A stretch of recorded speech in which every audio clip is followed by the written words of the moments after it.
Alhamdulillah nahmaduhu wa nasta'inuhu wa nastaghfiruh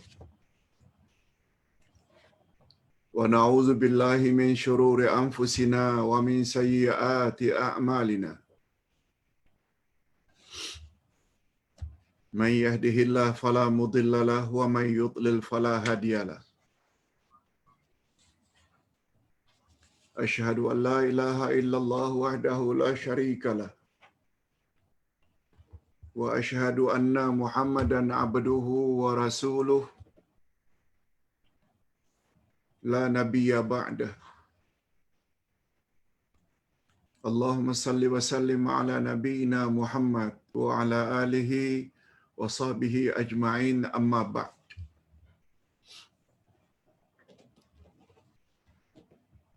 Hadirin dan hadirat rahimakumullah. Assalamualaikum warahmatullahi wabarakatuh.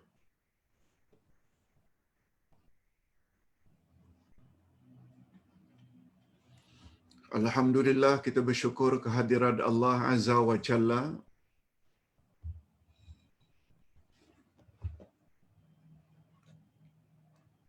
Berkat taufiknya kita dapat meneruskan lagi majlis ilmu kita pada pagi ini tentang selok-belok agama berdasarkan buku Munajat Ahlus Sunnah wal Jamaah. Bermula dari muka surat atau halaman 129,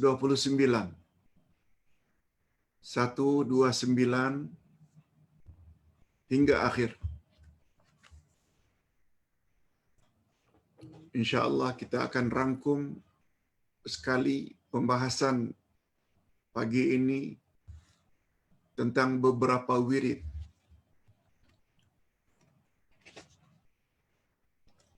Bermula dari wirid perlindungan,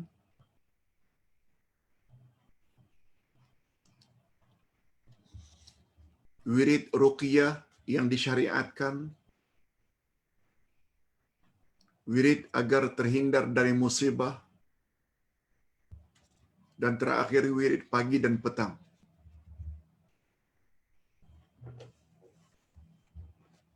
Supaya insya-Allah minggu hadapan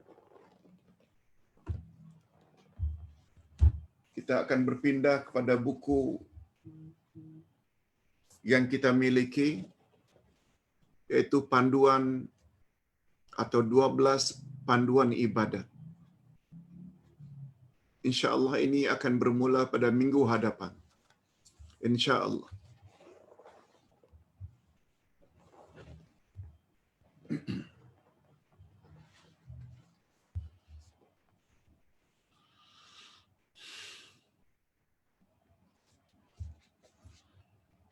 Kita terus saja kepada wirid perlindungan.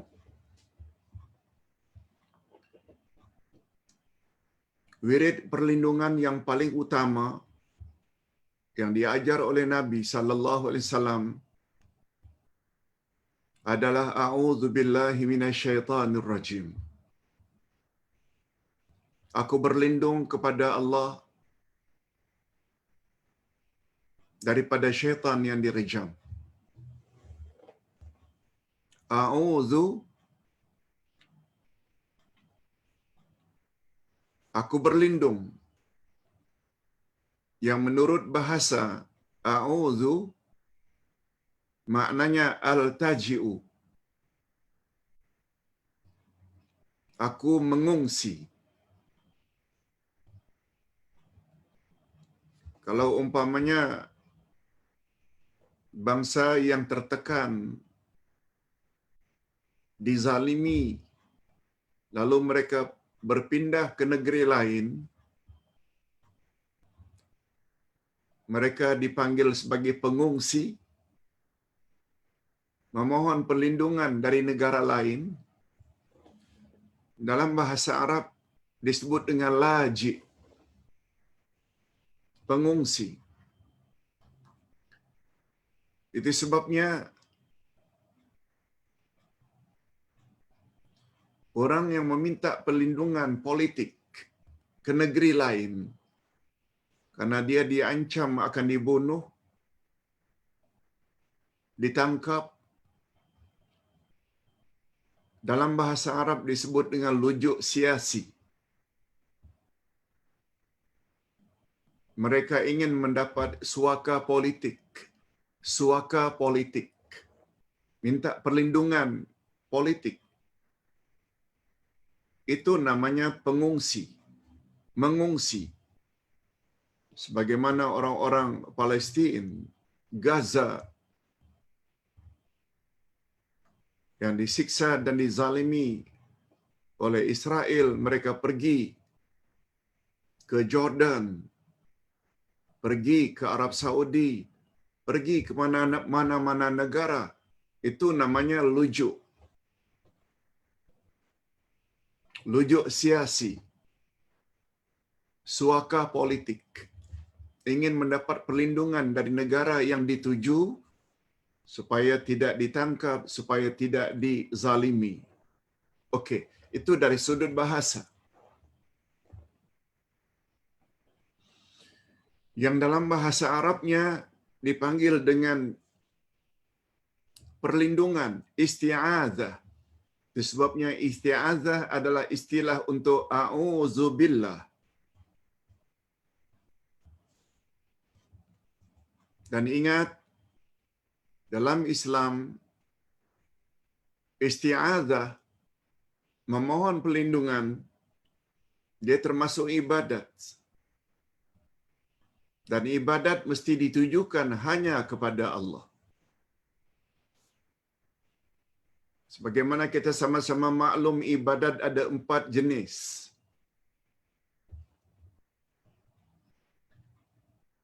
Ada namanya ibadatul qalbi, ibadat hati. Seperti ikhlas, tawakal, sabar, mengharap.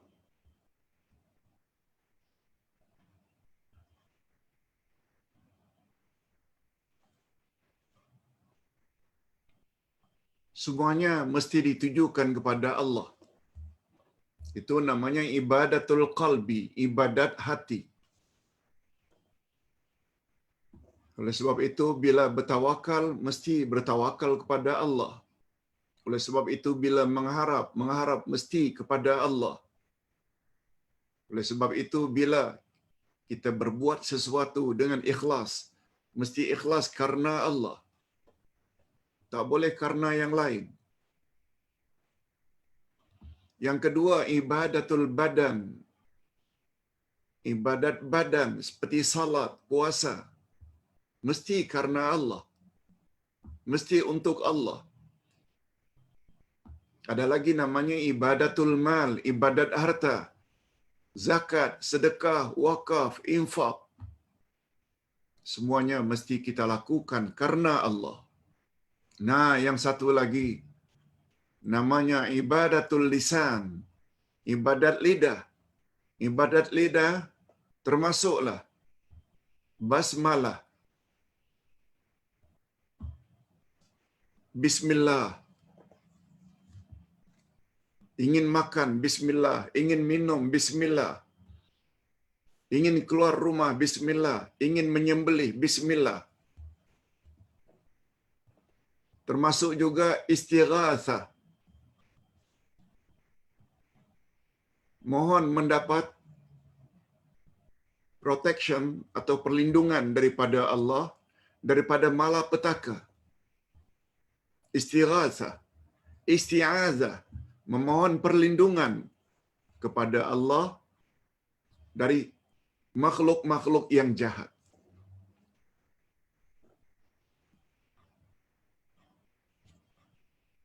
Jadi isti'adzah dia termasuk ibadat, yaitu ibadat lisan, ibadat lidah. Termasuk doa. Sebab itu semua diungkapkan dengan lidah.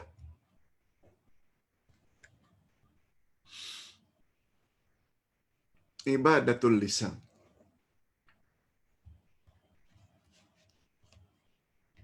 Dan karena memohon perlindungan itu termasuk salah satu ibadat, yaitu ibadat lisan, maka memohon perlindungan mesti kepada Allah. Kita buat contoh. A'udzu billahi minasyaitonir rajim. Aku berlindung kepada Allah dari syaitan yang direjam. Yang kedua, Rabbi a'udzu bika min hamazati syayatin wa a'udzu bika Rabbi an yahdurun. Ya Tuhanku, aku berlindung kepada Engkau dari bisikan-bisikan syaitan. Dan aku berlindung pula kepada Engkau, ya Tuhanku, dari kedatangan mereka kepadaku. Daripada kedatangan syaitan. Setengah ulama fiqh ada yang menganjurkan sebelum takbiratul ihram untuk salat fardu ke atau salat sunat, bagus baca ayat ini. Sebab kita tidak mahu diganggu oleh syaitan sehingga tidak khusyuk, sehingga lupa berapa rakaat, sehingga lupa rukuk, sehingga lupa sujud. Bagus, kata setengah ulama fiqh, baca ayat ini.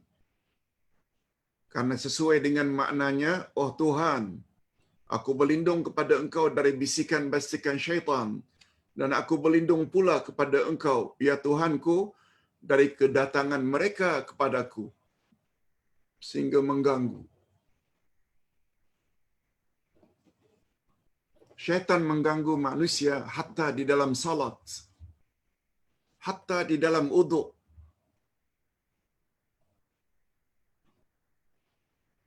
Nabi Muhammad sallallahu alaihi wasallam pernah bersabda, syaitan yang mengganggumu dalam salat namanya khizab. Khizab.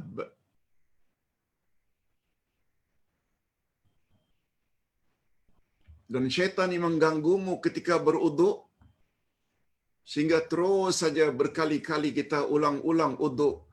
Jangan-jangan ini tak sampai, ulang lagi, ulang lagi, ulang lagi. Itu ada nama khas lagi. Namanya, kalau tidak salah, syaitan walham. Kata Nabi, apabila kamu diganggu sehingga ragu-ragu seperti itu, segera membaca a'udzubillahi minasyaitonir rajim.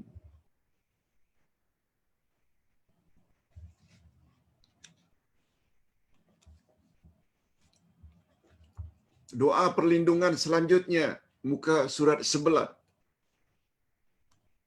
Muka surat atau halaman 130.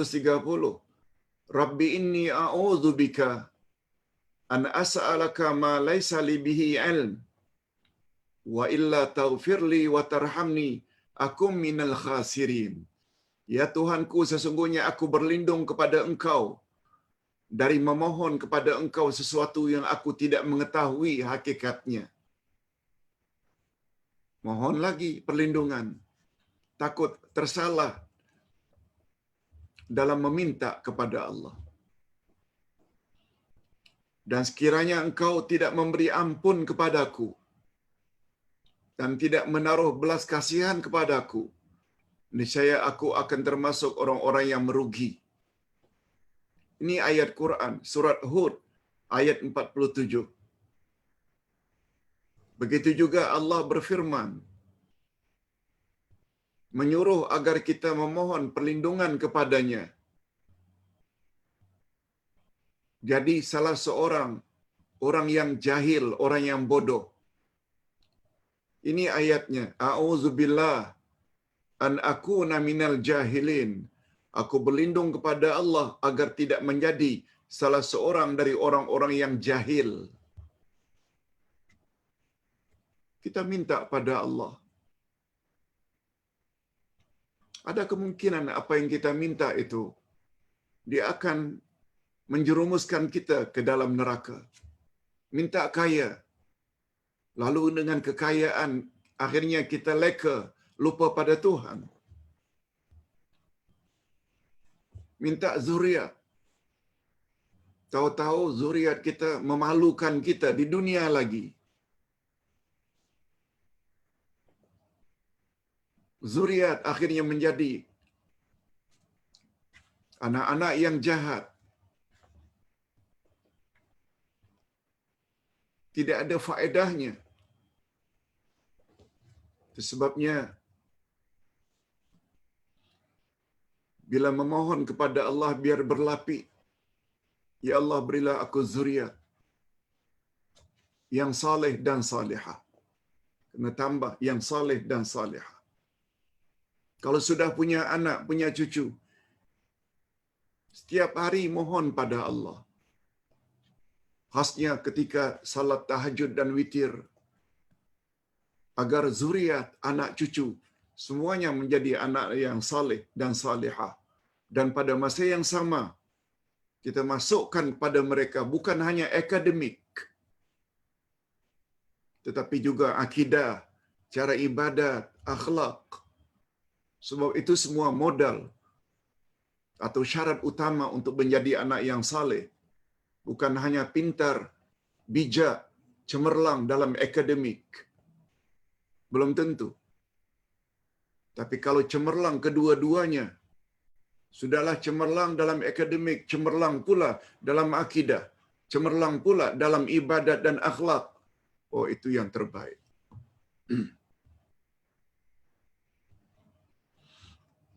Itu sebabnya ada satu riwayat.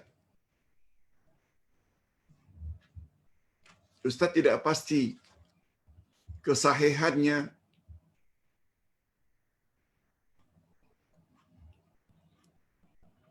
tetapi maknanya betul. Aba'ukum salasa. Ibu bapakmu ada 3. Abukal ladzi waladaka, ibu bapa yang melahirkan kamu, maknanya ibu bapa kandung. Yang kedua, abukal ladzi zawwajaka binata, ibu bapa yang mengawinkan kamu dengan anak gadisnya, yaitu ibu bapa mertua. Yang ketiga, abukal ladzi 'allamaka, dan ibu bapa yang mengajar kamu ilmu. Wa huwa afdaluhum, dan ibu bapa yang terakhir itulah yang paling afdal. Sebab ada setengah ibu bapa yang hanya pandai melahirkan tapi tidak dididik. Tetapi guru kita dengan ikhlas mengajar kita, bukan hanya bahagia di dunia, tapi juga bahagia di dalam kuburan, juga bahagia di alam akhirat. Itu hanya guru-guru yang mengajar kita ilmu. Itu sebabnya kata Abdullah Al-Mubarak, beliau salah seorang tabi'in, 17 tahun lebih tua dari Imam Asy-Syafi'i. Kalau Imam Asy-Syafi'i lahir 150 Hijriah, Abdullah Al-Mubarak lahir 133. 17 tahun sebelum Syafi'i lahir Abdullah Al-Mubarak. Umurnya tidak panjang.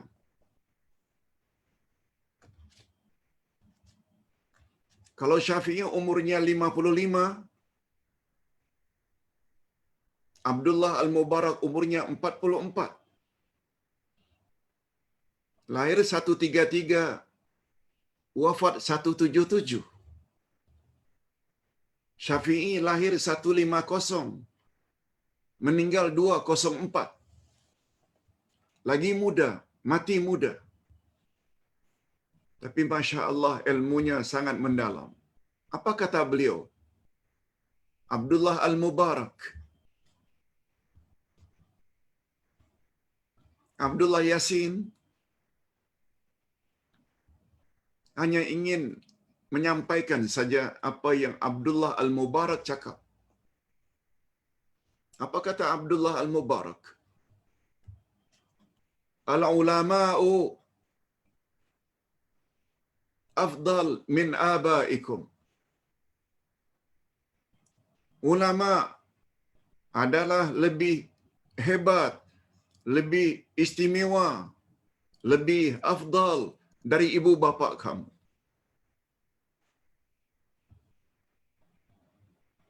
Ketika beliau ditanya, "Kaifa dzalika ya Syekh?"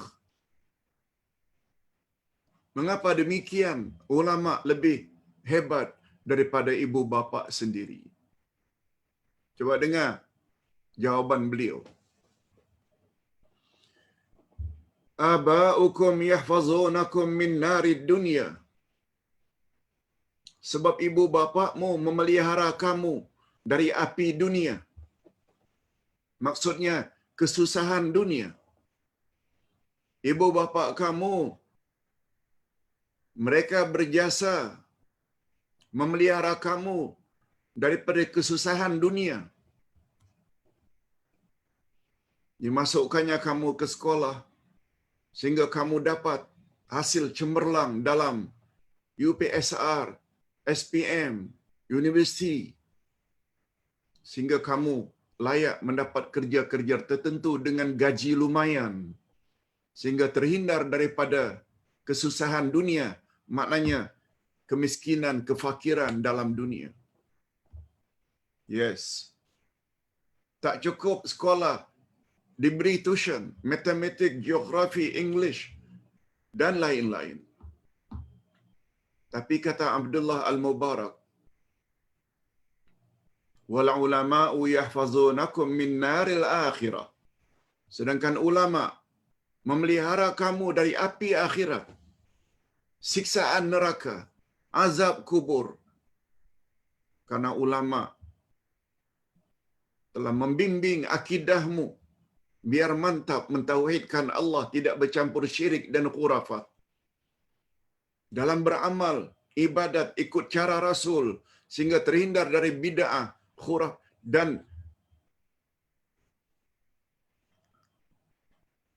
tambah sana, tambah sini, yang boleh mengakibatkan amal ibadat ditolak, yang dipanggil bid'ah. Ulama yang mengajar. Ulama juga mengajar kamu memiliki akhlak yang mulia, yang dengan bermodalkan akidah, ibadat dan akhlak mulia, kamu terhindar dari api neraka. Ini yang dimaksudkan dengan wal ulama'u yahfazunakum min naril akhirah. Tetapi tidak dinafikan, ada ibu bapa yang lebih baik daripada ulama. Selain pelajaran akademik dia ajar, pelajaran agama juga dia bimbing. Ini tak dapat kita nafikan. Inilah yang terbaik.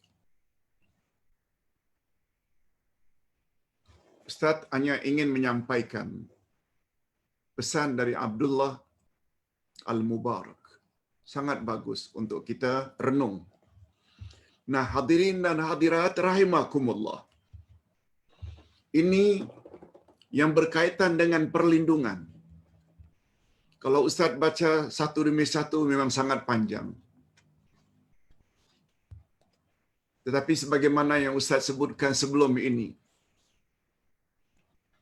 semua yang ada di dalam buku munajat ini adalah sahih belaka. Ayat Quran,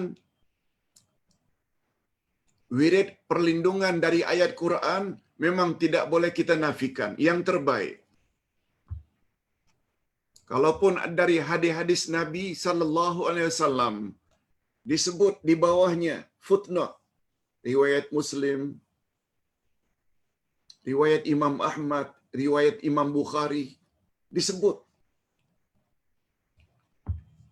derajat hadisnya sahih dan terkadang-kadang lengkap dengan numbernya sekali. Ini yang kita sangat heran. Mengapa masih banyak lagi dari kalangan kita yang berwirid, berzikir, yang tidak karuan sumbernya, yang tidak menentu sumbernya. Bersalawat dengan salawat ini Bila bersalawat dengan salawat ini 80 tahun dosanya dihapuskan oleh Allah. Bila bersalawat dengan salawat ini penat malaikat menulis ganjarannya yang luar biasa. Ternyata didapati hadis-hadis itu tidak sahih. Mengapa tidak diamalkan saja sesuatu yang sudah pasti? Nabi Muhammad sallallahu alaihi wasallam memberi kita panduan dalam hadis sahih. Da' ma yaribuka ila ma la yaribuk. Tinggalkan apa yang meragukan kamu dan ambillah apa-apa yang sudah tidak ragu lagi. Dalam buku ini lengkap wirid-wirid. Wirid perlindungan ke, wirid istighfar ke, wirid permohonan ke, wirid ruqyah ke, semuanya disebut dalam ini. Okey. Sebelum Ustaz masuk ke wirid berikutnya, Ustaz ingin jelaskan sedikit. Mengapa kita mesti minta perlindungan kepada Allah? Sama ada dengan perkataan Ya Allah atau Allahumma yang juga membawa makna Ya Allah, Ya Tuhanku, Rabbi, wahai Tuhanku, Rabbana, wahai Tuhan kami, semuanya boleh panggilan itu sebab dia menuju ke arah Tuhan yang satu.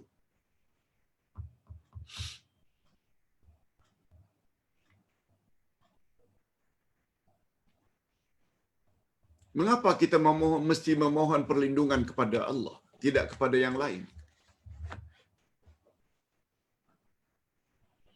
Mengapa bila kita ingin memohon perlindungan daripada gangguan syaitan, lalu kita memohon kepada Allah? Ustaz ingin jawab sebagaimana jawaban Imam Ibnul Qayyim ketika beliau merungkai falsafah isti'adzah. Mengapa kita minta kepada Allah dari gangguan syaitan? Ingat jawaban beliau. Karena kita tak nampak syaitan. Syaitan nampak kita.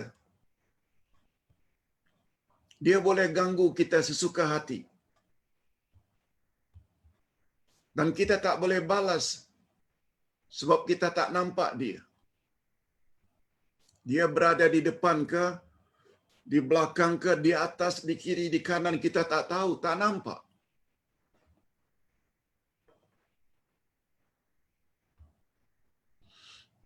Oleh sebab itu kata Imam Ibnul Qayyim, mohonlah perlindungan kepada Allah. Sebab Allah nampak syaitan. Syaitan tidak nampak Allah. Allah boleh hancur syaitan anytime. Syaitan tak boleh berbuat apa-apa terhadap Allah. Oleh sebab itu wajar tak bila kita mohon perlindungan kepada Allah? Allah akan protect kita dari segala penjuru. Itu sebabnya ada satu wirid pagi dan petang. Di dalam bahagian wirid pagi dan petang pada bahagian akhir. Apa kata Nabi? Menggalakkan kita supaya membaca doa ini. Atau membaca wirid ini.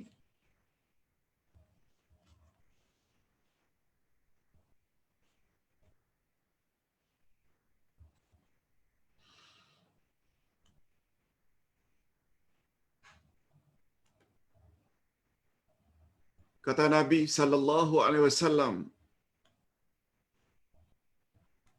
Allahumma inni a'udzubika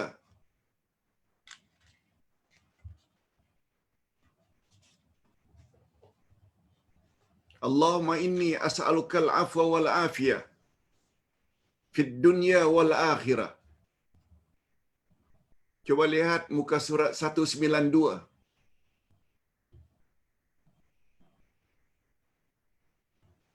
Ayat muka surat 192. Allahumma inni as'alukal afwa wal afiyah fid dunya wal akhirah. Allahumma inni as'alukal afwa wal afiyah fi dini wa dunyaya wa ahli wa mali. Allahumma ustur aurati wa amin rawati. Allahumma ihfazni min bayni yadayya wa min khalfi wa an yamini wa an shimali wa min fawqi wa a'udzu bika bi'azamatika an uthala min tahti. Ini wirid kata pagi petang. Coba Ustaz ingin terjemahkan bahagian akhir saja.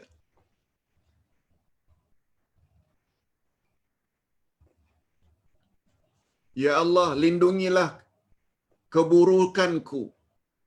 Lindungilah aku daripada keburukanku, kejahatanku sendiri. Dan tenteramkanlah kegelisahanku. Ya Allah, peliharalah aku daripada musibah, termasuk daripada gangguan syaitan, dari arah hadapanku, dari arah belakangku, dari arah kananku, dari arah kiriku, dari arah atasku. Dan aku memohon pelindungan dengan berkat keagunganmu daripada ditelan oleh bumi yang berada di bawahku. Lihat, kita minta agar Allah lindungi kita kejahatan yang datang dari depan, dari belakang, dari kanan, dari kiri, dari atas, dari bawah.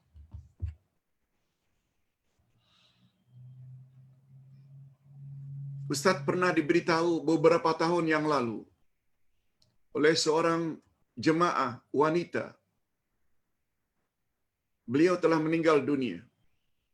Mudah-mudahan Allah Subhanahu Wa Taala ampun segala dosa beliau dan mendapat tempat yang baik di sisi Allah.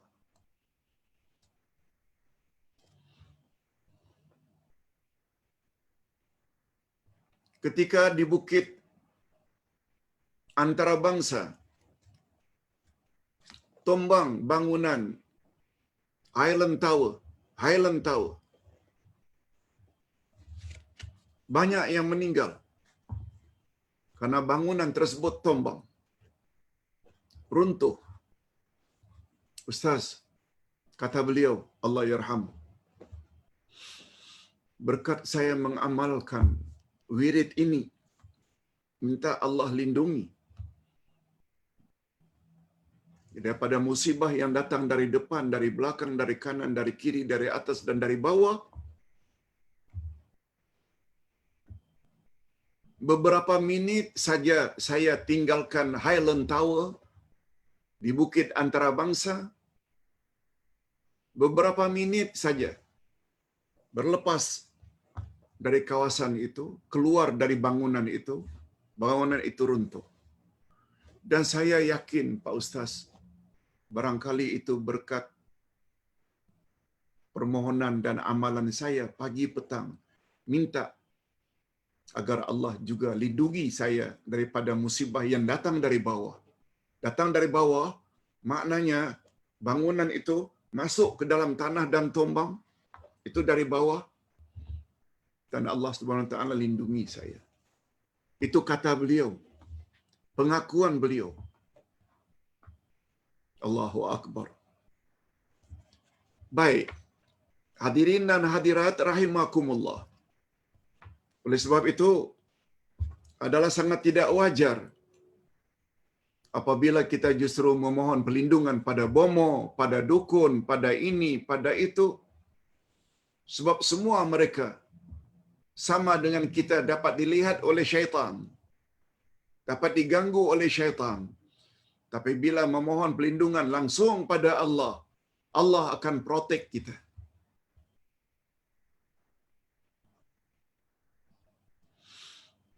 Allah berjanji, A'udzubillahi minasyaitonirrajim, ud'uni astajib lakum. Berdoalah kepadaku, memohonlah kepadaku, pasti aku akan kabulkan. Okey. Kita berpindah sekarang ke wirid berikutnya, yaitu wirid ruqyah. Wirid ruqyah. Lihat muka surat 151.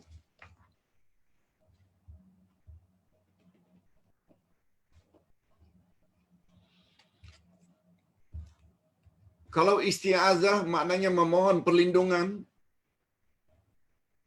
minta protection daripada Allah, itu perlindungan.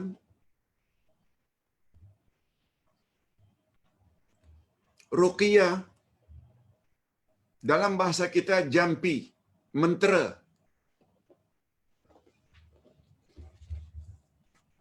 Nabi Muhammad sallallahu alaihi wasallam pernah bersabda, "Inna tamaima war-ruqiyata wat-tamaim syirkun." Sesungguhnya tangkal azimat, sesungguhnya jampi mentera, ruqyah dan tiwala syirkun, adalah syirik.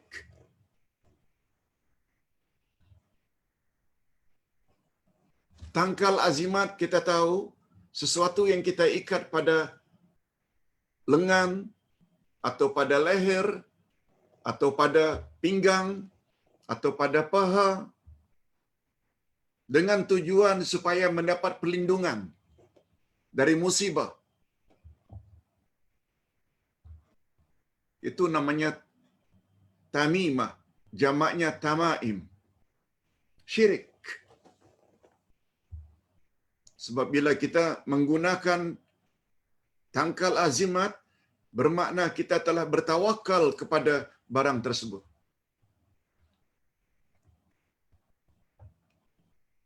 Memohon perlindungan kepada Allah daripada gangguan dalam bentuk bacaan, bukan dalam bentuk mengikat sesuatu pada badan. Malah kata para ulama akidah, walaupun yang diikat itu adalah tulisan yang digulung kemudian diletakkan ayat-ayat Quran, no, tetap tak boleh. Walaupun yang dikalung itu kepada baby kita adalah rantai yang tertulis ayatul kursi, tetap tak boleh. Yang menurut Nabi, kita dilindungi oleh Allah dari gangguan syaitan dalam bentuk bacaan ayatul kursi. Bacaan surat Al-Fatihah, itu ruqyah yang dibenarkan. Itu sebabnya mengapa tajuk kita buat wirid ruqyah yang disyariatkan. Nah, yang disyariatkan maknanya yang dibenarkan oleh Nabi sallallahu alaihi wasallam.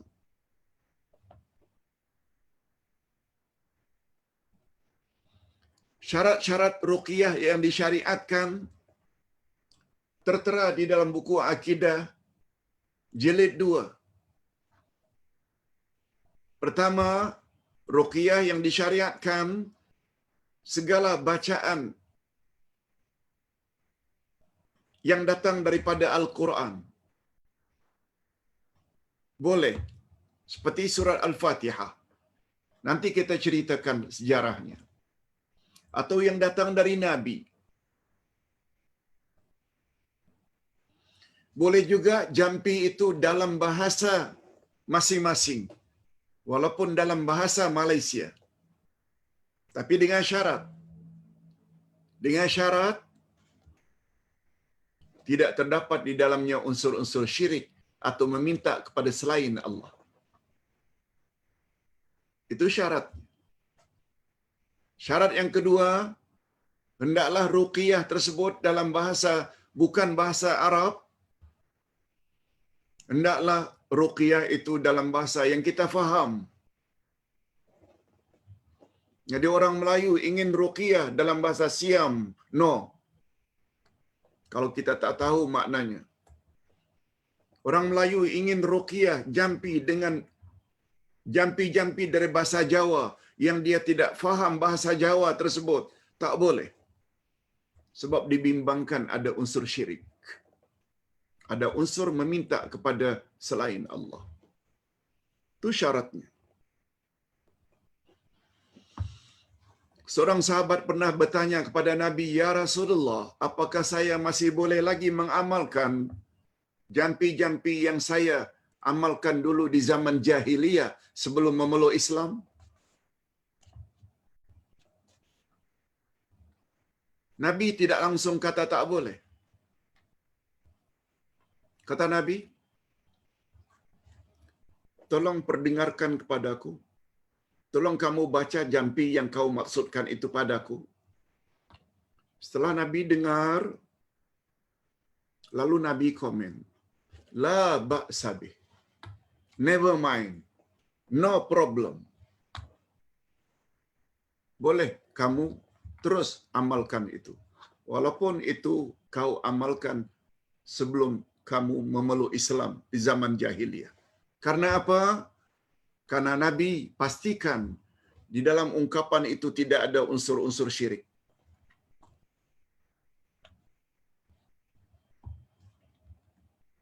Oleh sebab itu, apabila kita dengar ruqyah yang minta kepada jin, minta kepada wali, minta kepada makhluk-makhluk tertentu,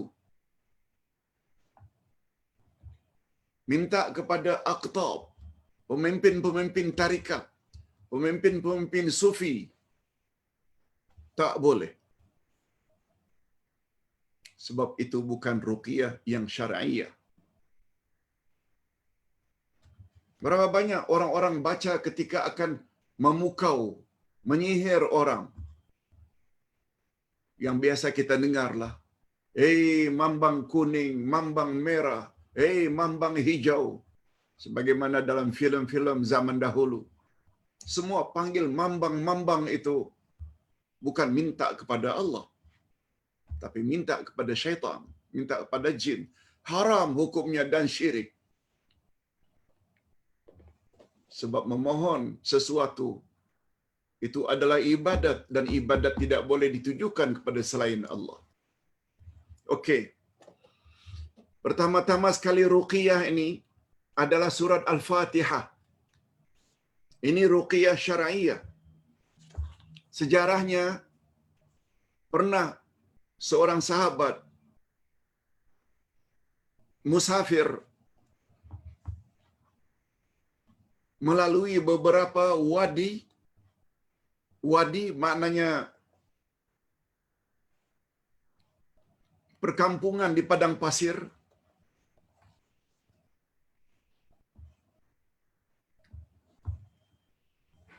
Sampai di satu perkampungan, orang Badui di perkampungan itu meminta kepada musafir ini, sahabat Nabi, memberitahu, "Kami punya batin, kami punya ketua kampung sedang sakit.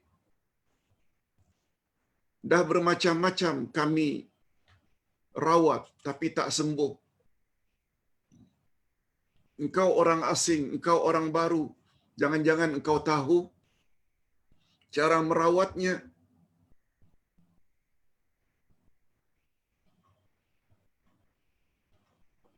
Lalu mereka mohon, tolong kau rawat. Mudah-mudahan ketua kami sembuh dari sakitnya. Sahabat tersebut pun bersedia menolong. Lalu dibacakannya kepada batin tersebut, ketua kampung tersebut yang sedang sakit, surat Al-Fatihah.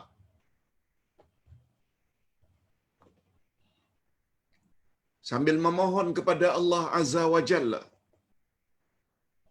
mudah-mudahan dengan bacaan surat Al-Fatihah Allah sembuhkan penyakitnya. Kita pendekkan cerita, ternyata makbul permohonannya dengan menjampi ketua kampung tersebut dengan surat Al-Fatihah. Lalu sebagai menghargai musafir ini mereka beri hadiah beberapa ekor kambing. Sahabat Nabi jadi serba salah.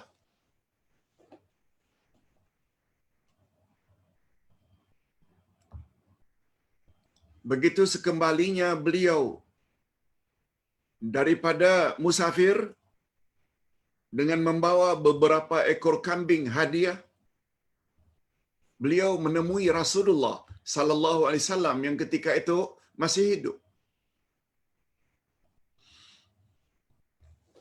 Kata sahabat, "Ya Rasulullah, saya ingin tanya sesuatu yang saya ragu. Saya tidak pasti. Pertama, boleh tak merawat pesakit dengan surat Al-Fatihah? Yang kedua, apabila kita merawat diberi oleh orang hadiah, boleh tak kita terima hadiah tersebut? Halalkah dimakan?" Coba dengar baik-baik jawaban Nabi. "Sayang betul aku tidak ikut kamu. Kalau aku ikut kamu, aku juga akan mendapat hadiah." Ulama hadis mengulas komen Nabi ini, menunjukkan bahawa membaca surah Al-Fatihah kepada pesakit salah satu cara untuk merawat. Hukumnya boleh. Yang kedua, menerima upah setelah merawat, halal diambil.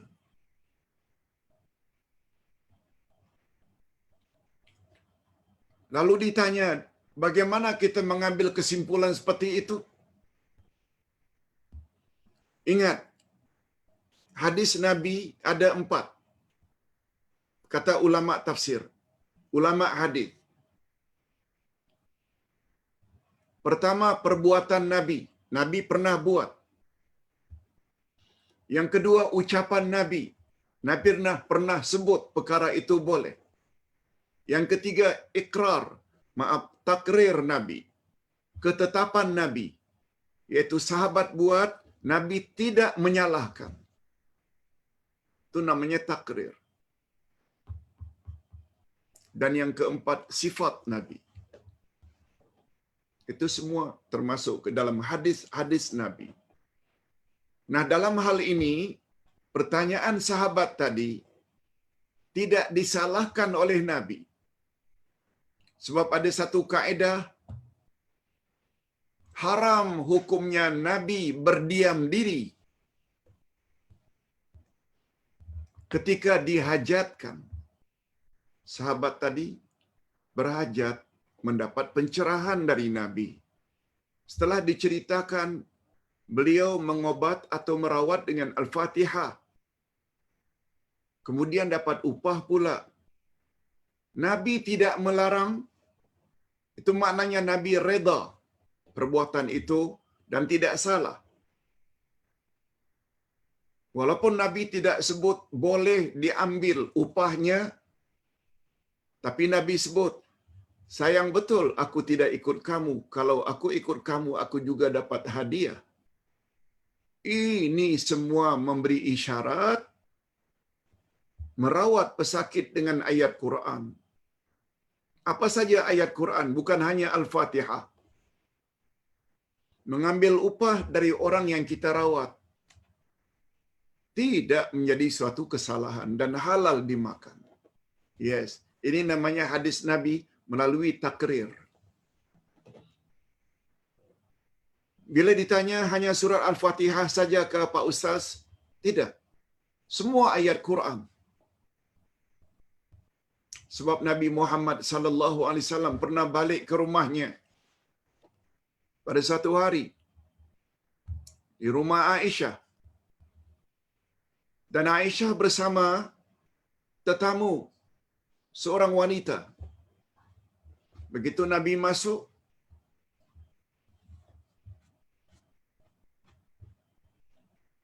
Nabi bertanya, Aisyah, Siapa tetamu kita itu?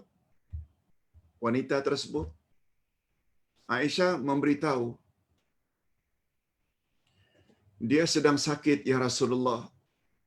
Dia minta kita buat sesuatu. Rawat dia. Lalu Nabi Muhammad sallallahu alaihi wasallam hanya berkata kepada Aisyah, "Iqra'i 'alaihal Qur'an. Iqra'i 'alaihal Qur'an." Kamu bacakan saja kepadanya Al-Quran. Tanpa menyebut ayat berapa, tanpa menyebut surah yang mana satu, sebab semua ayat Quran adalah syifa.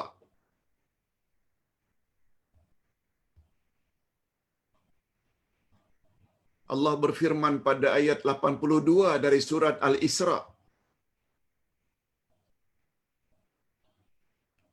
"Wa nunazzilu minal Qur'ani ma huwa syifaa'un wa rahmatun lil mu'minin." Dan adalah Al-Quran diturunkan sebagai syifa, penawar, obat, dan rahmat bagi orang-orang yang beriman. Lihat juga ayat 57 dari surat Yunus.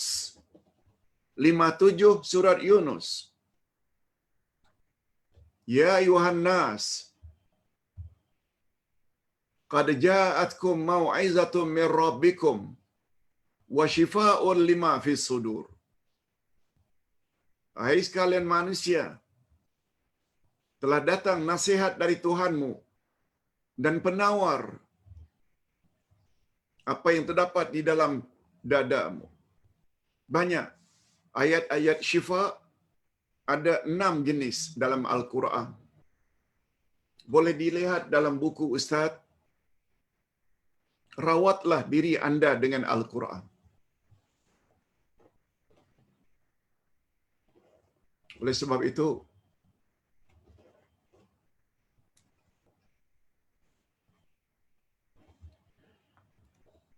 pagi tadi Ustaz ditanya oleh seseorang, "Pak Ustaz, anak saya ada masalah, suka bercelaru, pemikirannya suka bercelaru."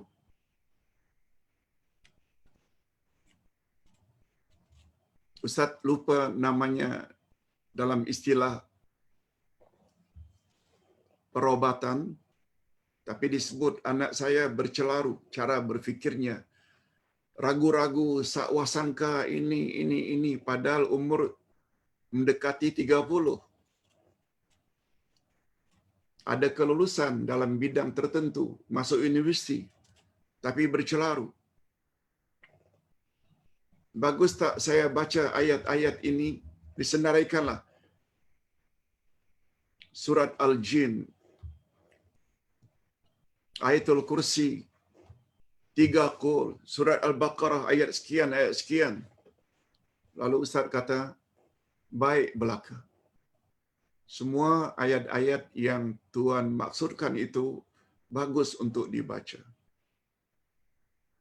Cuma sebaiknya bukan ayahnya yang baca, tapi yang berkenaan baca.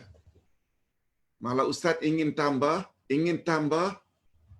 sebenarnya yang membuat kita bercelaru ini semua gangguan syaitan. Tidak cukup malah dengan hanya dibaca ayat-ayat tertentu. Sebenarnya kita perlu masukkan akidah yang betul. Mengapa mesti jadi ragu-ragu? Ragu-ragu ini disebabkan karena knowledge, akidah, iman tidak mantap.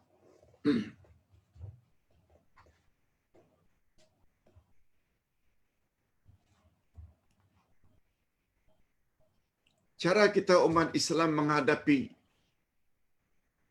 ketetapan Allah termasuk sakit, musibah, beza dengan cara barat. Nanti Ustaz akan jawab satu pertanyaan. Macam mana cara kita menghadapi musibah atau penyakit? Jika penyakit itu penyakit luaran, penyakit termasuk COVID-19, Dia sebenarnya penyakit yang punya simptom antara lain batuk, demam, flu, kadang-kadang sesak nafas.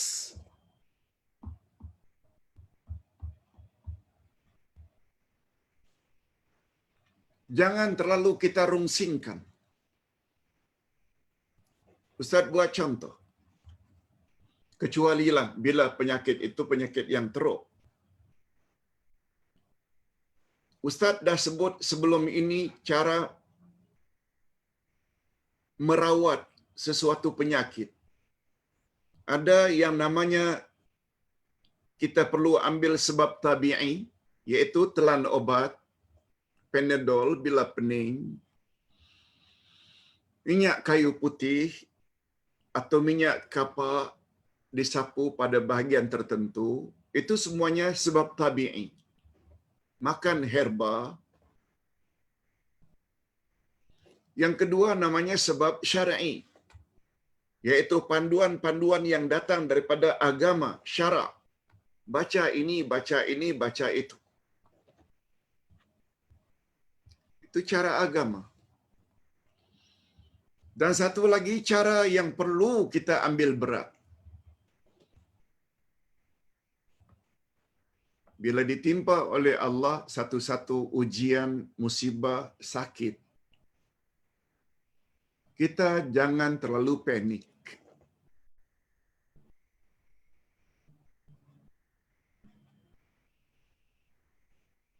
Reda dengan ketentuan Allah sambil berusaha merawatnya. Yang penting hati kita ini jangan terlalu buruk sangka dengan Allah.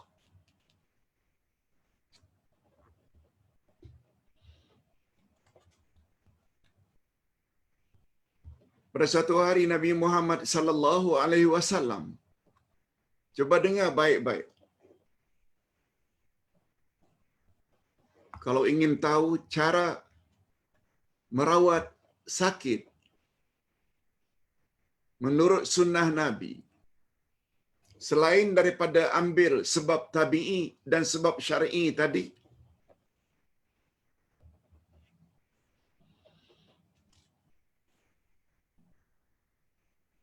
jangan hadapi ujian Allah dengan cara menggelabah, panik. Tapi tabah, sabar menghadapi. Itu sebabnya para sahabat disebut dalam kitab-kitab tafsir, bila mereka ditimpa musibah, mereka ucap Alhamdulillah sampai 4 kali.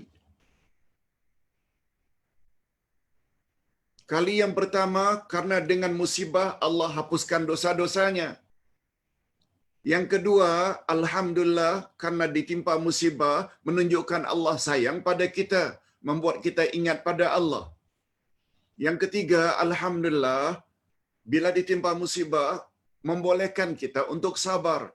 Dan sabar pula ganjarannya unlimited. Bighairi hisab. Sasalah masuk syurga tanpa hisab. Dan yang keempat, Alhamdulillah, karena musibah penyakit. Itu namanya musibah dunia, bukan musibah akhirat. Bukan musibah agama. Musibah dunia tidak membawa apa-apa dosa. Musibah akhirat itu yang bawa dosa. Tak sabar ditimpa kemiskinan lalu mencuri rasuah karena ingin hidup mewah. Sahabat Nabi yang akidahnya mendalam, bila ditimpa sakit, musibah, ucap Alhamdulillah 4 kali. Kita pula baca Alhamdulillah bila dapat nikmat. Itu bukan hanya sekali. Bila dapat musibah, nyumpah-nyumpah. Ini orang yang tak ada akidah. Ustaz lanjutkan pertanyaan Nabi atau ucapan Nabi kepada seorang badui yang sedang sakit. Dia mengadu pada Nabi, saya sakit ya Rasulullah. Kata Rasul,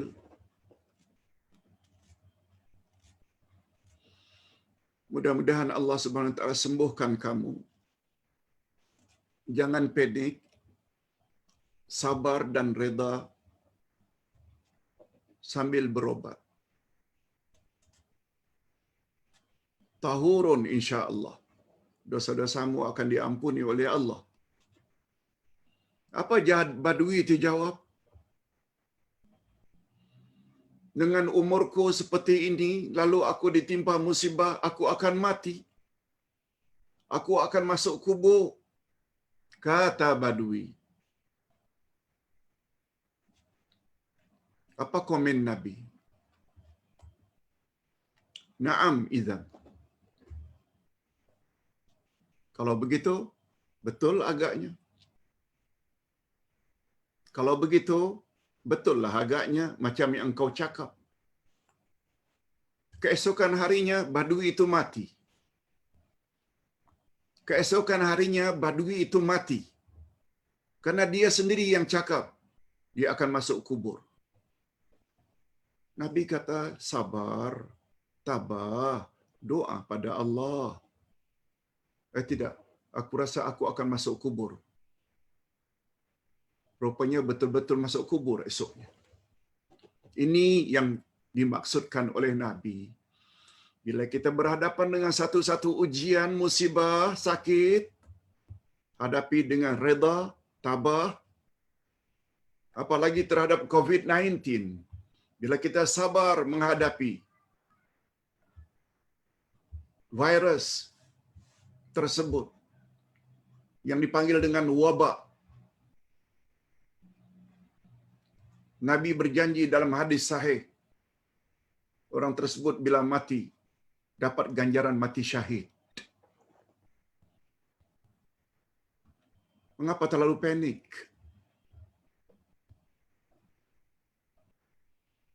Sekedar bimbang rungsing itu biasalah. Tapi bila dah terlalu membawa kepada hati rasa takut, Allah matilah aku ni, balai matilah. Cepat matilah itu. Sebagaimana cerita Badui tadi. Ambil pengajaran. Ustaz ditanya semalam, macam mana mengatasi Ustaz dalam Islam bila kita berhadapan dengan salah satu penyakit. Sebab selama ini kita tahu hanya cara barat saja. InsyaAllah sehari dua lagi Ustaz akan jawab. InsyaAllah. Hadirin dan hadirat rahimakumullah. Itu tentang ruqyah. Banyak. Semua ayat-ayat Quran adalah boleh kita gunakan sebagai ruqyah atau jampi. Itu yang disebut dengan jampi yang disyariatkan, yang dibenarkan. Wirid sedikit tambahan, wirid agar terhindar dari sedih dan malapetaka. Kita selalu sedih bila ditimpa malapetaka. Hadirin dan hadirat, apa yang Allah timpa ke atas kita barangkali lebih berat lagi apa yang ditimpa oleh Allah kepada Nabi Yunus.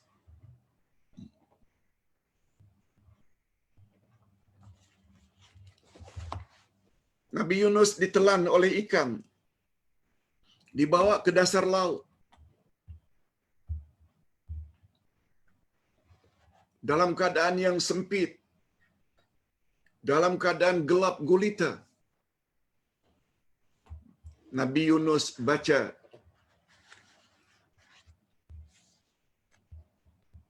wirid agar terhindar dari malapetaka. Nabi Yunus tidak minta pada Allah secara terang-terangan, ya Allah, suruhlah ikan ini timbul dan muntahkan aku di tepi pantai. No. Tapi beliau baca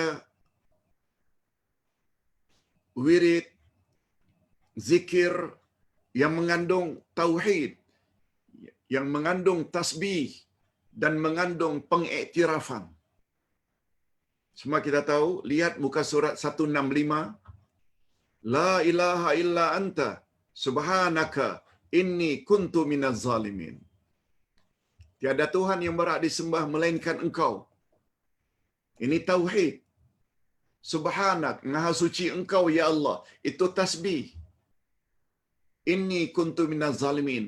Aku mengaku aku telah banyak buat zalim atau buat aniaya terhadap diriku sendiri.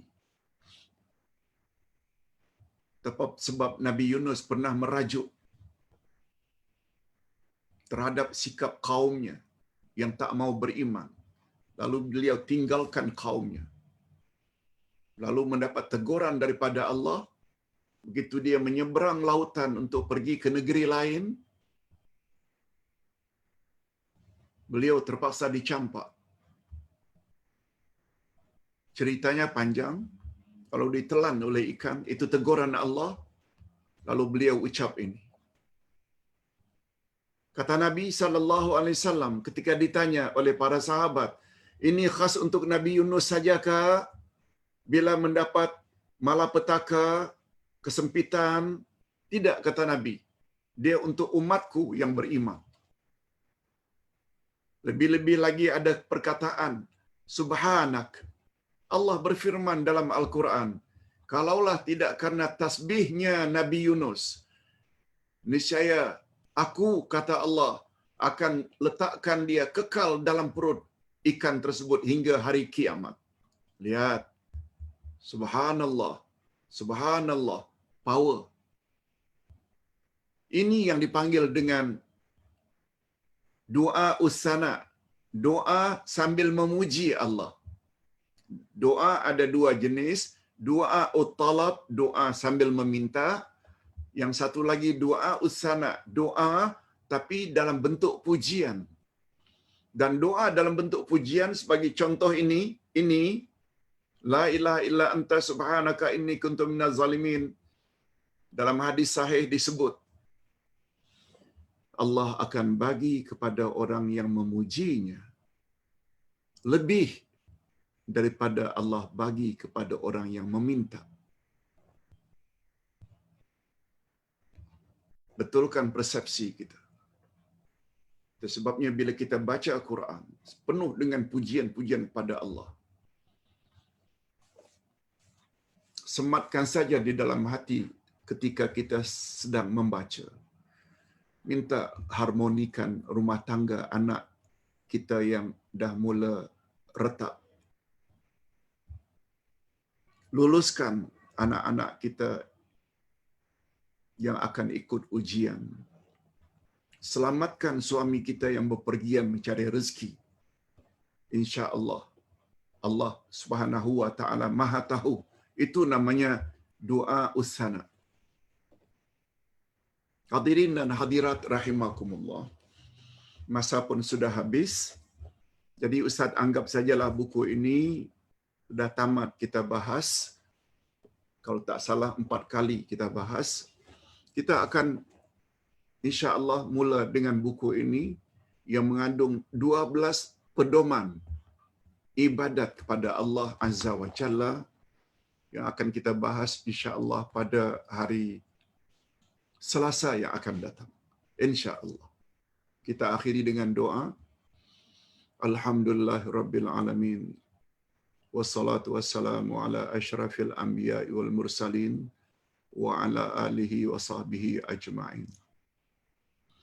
Rabbana ighfir lana dzunubana wa liwalidina warhamhum kama rabbawna shighara. Rabbana hab lana min azwajina wa dzurriyyatina qurrata a'yun waj'alna lil muttaqina imama. Allahumma arinal haqqa haqqan warzuqna ittiba'ahu wa arinal batila batilan warzuqna ijtinabah. Ya Allah, ampunkanlah dosa kami dan dosa kedua ibu bapa kami masing-masing. Dan cucurilah mereka, ya Allah, rahmat-Mu, kasih sayang-Mu, sebagaimana mereka telah didik kami sejak dari kecil. Ya Allah, berilah kami pasangan hidup serta zuriat keturunan yang menyedapkan pandangan mata dan hati kami. Dan jadikanlah kami pemimpin bagi orang-orang yang bertakwa. Ya Allah, jadikanlah zuriat kami anak-anak yang saleh dan salihah. Sehingga kami bukan saja bersama mereka di dunia, tapi juga bakal bersama mereka di dalam syurga di akhirat nanti. Ya Allah, perlihatkanlah kepada kami kebenaran akan kebenarannya dan beri kami kekuatan untuk melaksanakan kebenaran tersebut. Dan sebaliknya perlihatkan jugalah kepada kami kebatilan atau kesesatan akan kesesatannya dan berilah kami kekuatan untuk menjauhkan kesesatan itu sejauh-jauhnya. Rabbana atina fid dunya hasanah wa fil akhirati hasanatan wa qina azabannar. Ya Allah, berilah kami kebaikan di dunia berupa jalan-Mu yang lurus. Dan berilah kami kebaikan di akhirat berupa keredaan-Mu, ampunan-Mu dan syurga, serta hindarkan kami dari azab api neraka. Wa sallallahu ala nabiyyina Muhammad wa ala alihi wa sahbihi ajma'in. Walhamdulillah.